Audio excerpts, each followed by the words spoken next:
Welcome students, स्वागत है आपका हमारे YouTube channel chemistry and college talks में। बच्चों, जैसा कि आपको पता है, गुरु जम्बेश्वर यूनिवर्सिटी ऑनलाइन और ऑफलाइन दोनों माध्यम से ही पेपर ले रही है। और पिछली वीडियो में हमने बताया था कि आपको एक लिंक दिया जाएगा। उस लिंक के माध्यम से आपको अपनी चॉइस उसके अंदर फिल करनी है कि आप पेपर ऑनलाइन तरीके से देना चाहते हैं या फिर ऑफलाइन तरीके से देना चाहते हैं। उसकी जो भी इंस्ट्रक्शंस थी वो भी हमने आपको पिछली वीडियो में बताई थी। तब तक लिंक एक्टिवेट नहीं हुआ था। अब जो लिंक है वो एक्टिवेट कर दिया गया है। आप उसमें अपना ऑप्शन फिल कर सकते हैं और ऑप्शन फिल करने की लास्ट डेट 28 जनवरी रहेगी। 28 जनवरी से पहले पहले आप यूनिवर्सिटी को अपना ऑप्शन दे दें। अब उसका जो लिंक है या तो आपको मेंटर ग्रुप के माध्यम से मिलेगा या फिर इस वीडियो के डिस्क्रिप्शन बॉक्स में भी डाला गया है। तो वहाँ पे आप क्लिक करके और अपना ऑप्शन फिल कर सकते हैं। अब ऑप्शन फिल करते वक्त क्या प्रोसीजर रहेगा, उसमें आपको कौन सी डिटेल्स डालनी है, क्या क्या चीज़ें अपलोड करनी है, किन बातों का ध्यान रखना है, ये सारी बातें हम आपको इस वीडियो में बताएंगे। तो आप वीडियो को स्किप किए बिना पूरा लास्ट तक देखिएगा। और अगर आपको वीडियो अच्छी लगे तो आप इसको शेयर भी कर दीजिएगा, अच्छे अच्छे कमेंट कर दीजिएगा। और अगर आपने हमारा चैनल सब्सक्राइब नहीं किया है तो उसको सब्सक्राइब भी कर लें। तो चलिए स्टूडेंट, शुरू करते हैं। तो जैसे ही आप लिंक के ऊपर क्लिक करेंगे तो इस तरह से, जैसा कि आपको स्क्रीन में दिखाया गया है, एक विंडो खुलेगी। गुरु Jambheshwar university of science and technology Hisar, online या फिर ऑफलाइन एग्जाम कॉन्सेंट फॉर्म। हर कॉलेज के लिए अलग अलग दी गई है। तो नीचे अपना कोड लिखा हुआ है 311, जो कि government college Rajgarh road Hisar के लिए है। और नोटिफिकेशन में दिया गया है कि इसकी लास्ट डेट 28 जनवरी 2022 है। उससे पहले पहले आप इसको फिल कर दें। फिर कुछ निर्देश दिए गए हैं जिसमें लिखा गया है, विश्वविद्यालय द्वारा 10 फरवरी 2022 से शुरू होने वाली परीक्षाओं के लिए ऑनलाइन व ऑफलाइन परीक्षा देने का विकल्प दिया गया है। निम्नलिखित बातों पर गौर करते हुए ही विद्यार्थी ऑनलाइन परीक्षा का विकल्प चुनें, अन्यथा ऑफलाइन परीक्षा के विकल्प का चयन करें। अब कौन सी बातों पे आपको गौर करना है?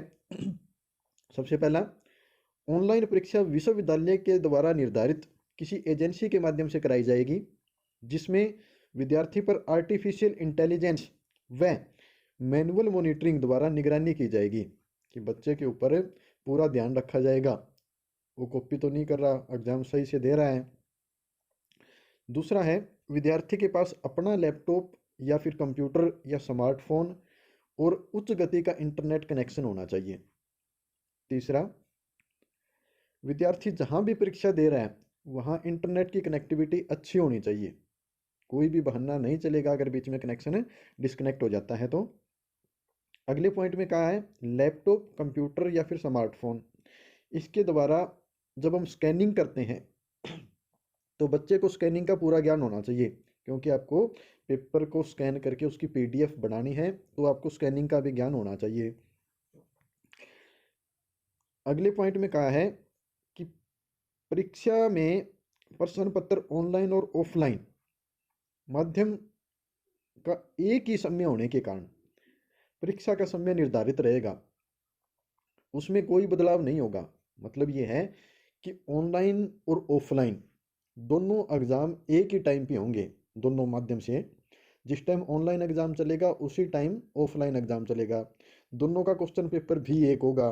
तो अगर आप ये चाहते हैं कि मैं परीक्षा थोड़ा सा लेट दे लूँ या फिर मेरी परीक्षा का जो टाइम है वो चेंज हो जाए, तो ऐसा विकल्प नहीं है, क्योंकि उससे फिर पेपर लीक हो जाएगा।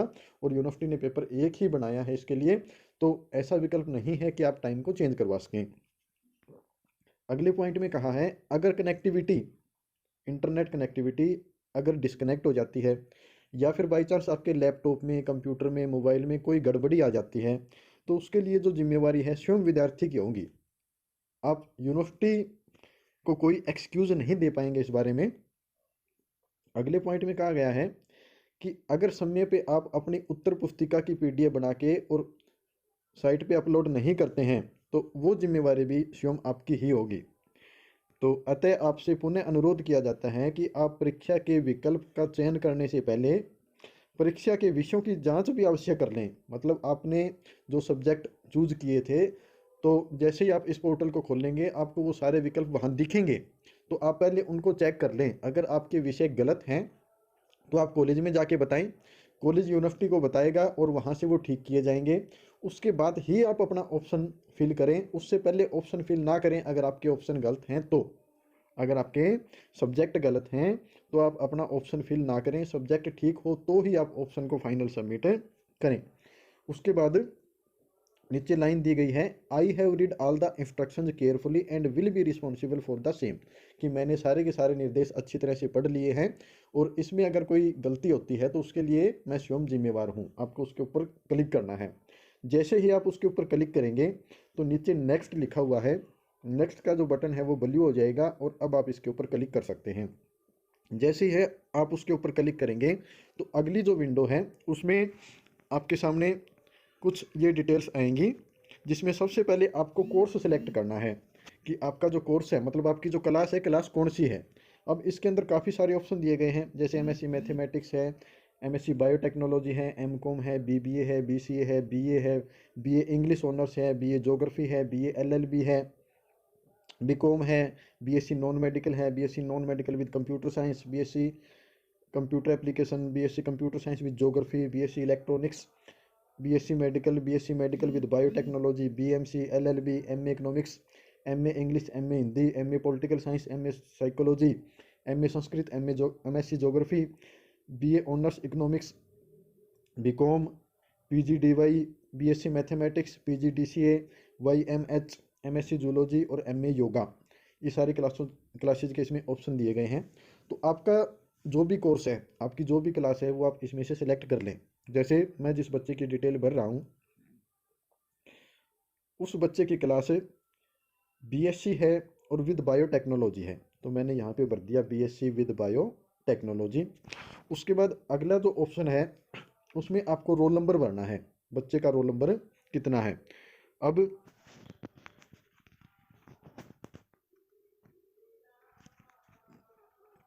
बच्चे का रोल नंबर था,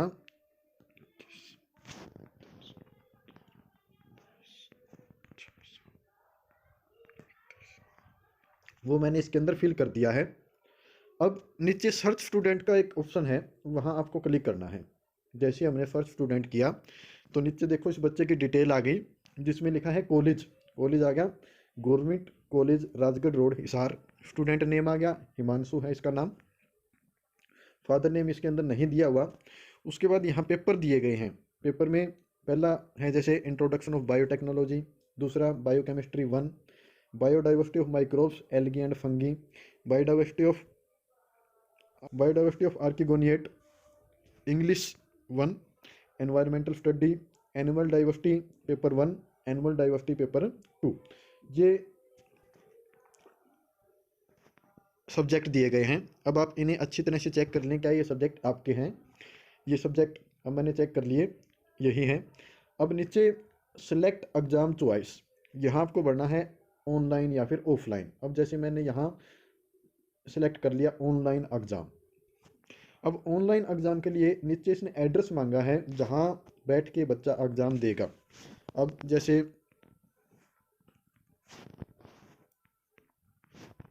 मैंने इस बच्चे के गांव का नाम इसके अंदर भर दिया। इस बच्चे के गांव का नाम भरने के बाद आपको इसमें ईमेल देनी है, ईमेल आईडी। तो ईमेल आईडी है इसकी जो भी, वो मैं इसके अंदर फिल कर रहा हूँ।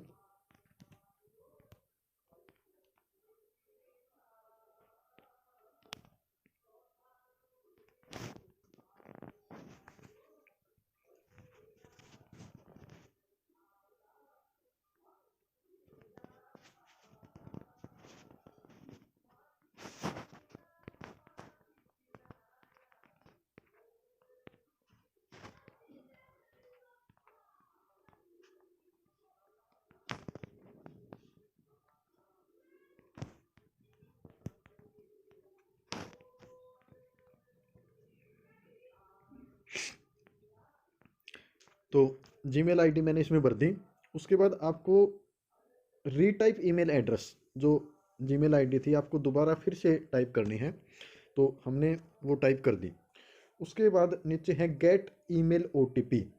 एक ओटीपी भेजा जाएगा जो कि आपके ईमेल पे आएगा। ये वेरीफाई करने के लिए है कि आपने जो जीमेल आईडी दी है वो सही है या नहीं है, क्योंकि उसके ऊपर मैंने बताया था अभी उसके ऊपर क्वेश्चन पेपर भेजा जाएगा। तो अगर वो गलत हुई तो आपके पास क्वेश्चन पेपर पहुंचने में दिक्कत आ जाएगी। तो इसीलिए इसको वेरीफाई कर रहे हैं। तो ओटीपी उसके ऊपर भेजा जाएगा। अब आपको जीमेल खोल के वहाँ से ओटीपी देख लेना है। अब इसके अंदर ओटीपी आपको फिल करना है। तो मैंने इसके अंदर ओटीपी फिल कर दिया और यहाँ नीचे वेरीफाई है उसके ऊपर क्लिक कर दिया। तो ऊपर देखो लिखा हुआ आ गया ईमेल वेरीफाइड सक्सेसफुली, कि आपने जो ईमेल भरा था वो वेरीफाई हो गया है। उसके बाद आपको नीचे इसके अंदर मोबाइल नंबर देना है, आपका जो भी मोबाइल नंबर है। अब जैसे मैंने इसके अंदर मोबाइल नंबर डाल दिया। उसके बाद अपलोड इमेज, इमेज अपलोड करने का ऑप्शन है। तो आप यहाँ चूज, आप फ़ोटो या फिर साइन को इसके अंदर लगाएंगे तो आपको दिक्कत आएगी उसके साइज़ में, क्योंकि इसके अंदर जो साइज़ मांगा हुआ है वो एप्रोप्रिएट होना चाहिए। उसका जो जैसे विड्थ है वो 220 और जो हाइट है वो 320 मांगी हुई है फ़ोटो की विड्थ। और इसी तरह सिग्नेचर में जो हाइट है वो 100 और जो विड्थ है वो 220 मांगी हुई है। तो जब तक आप एप्रोप्रिएट साइज़ नहीं लगाएंगे तो फ़ोटो और साइन अपलोड नहीं होंगे। अब उसको करने के लिए मैंने ये सॉफ्टवेयर एप्लीकेशन यूज़ की है, फ़ोटो एंड पिक्चर रीसाइजर। इसके अंदर आपको क्या करना है, जो आपके पास फ़ोटो या फिर सिग्नेचर है आपको उसको सिलेक्ट करना है। आप यहाँ से सिलेक्ट कर लेंगे। अब जैसे मान लिया मेरे पास ये फ़ोटो है तो मैंने इसको यहाँ से सिलेक्ट कर लिया। अब अगर वो अलग साइज़ का है, मतलब अगर आपने पूरा बड़ा फ़ोटो खींचा हुआ है तो सबसे पहले आप इसको क्रॉप कर लें और क्रॉप करके आप इसको फ़ोटो को सिलेक्ट कर लें। ये मैंने फ़ोटो सिलेक्ट कर ली और यहाँ से मैंने कर दिया क्रॉप। उसके बाद आपको इसको रीसाइज़ करना है। रीसाइज़ के लिए सबसे पहला है परसेंटेज। उसके बाद दूसरे ऑप्शन पे आ जाएंगे विड्थ इनटू हाइट। यहाँ से आप कर लें कस्टम। कस्टम से आप क्या करेंगे, यहाँ पे सबसे पहले विड्थ दी हुई है, विड्थ है 220, हमें 220 ही रखनी है। हाइट हमें करनी है कितनी, 320, 320 हमने कर दी और यहाँ से हमने कर दिया ओके। अब ये ऑप्शन मांगेगा इसको क्रॉप करें या फिर स्ट्रेच करें। अब यहाँ से स्ट्रेच कर दें तो आपकी जो फ़ोटो है वो अप्रोप्रिएट साइज़ की हो जाएगी। इसी तरह जब आपको साइन क्रॉप करने हैं, रिसाइज करने हैं, तो दोबारा फिर से आप सेलेक्ट पे जाएंगे। उसके बाद हमने सिग्नेचर को सिलेक्ट किया। उसके बाद आप क्रॉप पे जाएंगे और हमने सिर्फ सिग्नेचर को यहाँ से क्रॉप करके और यहाँ क्रॉप कर दिया। उसके बाद रीसाइज पे जाएंगे और फिर विड्थ इनटू हाइट और कस्टम पे यहाँ विड्थ 220 ही रखनी है, हाइट आपको यहाँ 100 करनी है, तो हमने यहाँ 100 करके ओके कर दिया। अब फिर मांगेगा क्रॉप करें या स्ट्रेच करें, तो यहाँ से आप स्ट्रेच कर दें तो आपकी जो फ़ोटो है वो रिसाइज होगी। अब ये दोनों वहाँ आसानी से अपलोड हो जाएंगी। फाइल पे जाएंगे, उसके बाद इमेज को सिलेक्ट करेंगे और अपलोड इमेज पे क्लिक कर देंगे। अब जो इमेज है वो देखो अपलोड होगी, उसके सामने ग्रीन साइन आ गया और अपलोडेड लिखा हुआ आ गया। उसके बाद आपको करना है sign upload.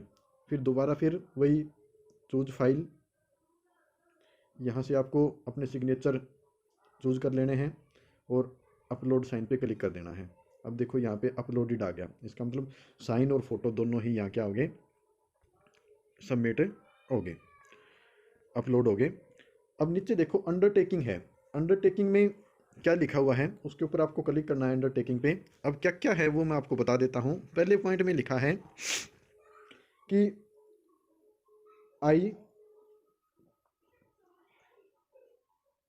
Sun of daughter of जो भी है hereby submit my option for online या offline examination and do hereby undertake that, कि मैंने ऑनलाइन या फिर ऑफलाइन एग्ज़ाम के लिए जो ऑप्शन है वो मेरा फिल कर दिया है और मैं ये सत्यापित करता हूँ कि I will fully option mode of examination and will not claim for changes after final submission, कि मैंने ये जो ऑप्शन चुना है वो पूरी तरह से चुन लिया है और फाइनल सबमिशन के बाद मैं इसको चेंज करने के लिए कोई भी क्लेम नहीं करूँगा, मतलब इसको चेंज नहीं करूँगा। दूसरे में लिखा है कि I will appear in the chosen manner of exam for my entire papers and will not change my option in between, कि मैं सारे के सारे जो पेपर हैं इसी मोड में दूंगा और बीच में ऑप्शन चेंज करने के लिए नहीं बोलूँगा। तीसरा, I will allow the university for monitoring and video recording during examination, मैं यूनिवर्सिटी को अलाउ करता हूँ कि वो पेपर के दौरान मॉनिटरिंग कर सकती है, मतलब मेरे ऊपर नज़र रख सकती है विद्यार्थी पे, और वीडियो रिकॉर्डिंग भी अगर वो चाहे तो कर सकती है। चौथे में, आई विल अरेंज हार्डवेयर जिसमें डेस्कटॉप, लैपटॉप या good camera, internet of its own and will be responsible for functioning of the hardware and internet, कि मैं जो जिन जिन चीज़ों की ज़रूरत है जिसमें डेस्कटॉप, लैपटॉप, कंप्यूटर, कैमरा, ये मेरे खुद के लूँगा और इसके काम करने के लिए भी मैं स्वयं जिम्मेवार हूँ। अगले पॉइंट में, I will not claim mall functioning of the hardware failure of internet during my exam, मैं एग्ज़ाम के दौरान इंटरनेट फेलियर या फिर किसी भी अगर हार्डवेयर में दिक्कत आती है कंप्यूटर, मोबाइल में, तो उसके लिए मैं स्वयं जिम्मेवार हूँ। I will not leave my position in front of camera during the tenure of the exam and will follow the instruction of the invigilator या और सुप्रिटेंडेंट ऑफ एग्जाम, कहता है भाई मैं एग्ज़ाम के दौरान कैमरे के सामने बैठा रहूँगा पूरे एग्ज़ाम में, और जो इन्विजिलेटर है, ड्यूटी टीचर, जो भी इंस्ट्रक्शन देगा उनको फॉलो करूँगा। अगले पॉइंट में लिखा है, I have read carefully all the guidelines issued by GGU-SNT for online और offline exam and abide for this guidelines, कहता है भी मैंने सारी की सारी जो गाइडलाइन है जो कि GJU यूनिवर्सिटी ने दी हैं उनको अच्छी तरह पढ़ लिया है और मैं इनको स्वीकार करता हूँ। अब ये करने के बाद आपको यहाँ से सबमिट कर देना है। सबसे पहले आप इसको चेक कर देंगे, टिक कर देंगे। जैसे ही आप टिक करेंगे, ऊपर जो अंडरटेकिंग है वहाँ टिक करेंगे तो नीचे सबमिट का जो ऑप्शन है वो ब्लू हो गया। अब यहाँ आप क्लिक करके और इसको फाइनली सबमिट कर सकते हैं।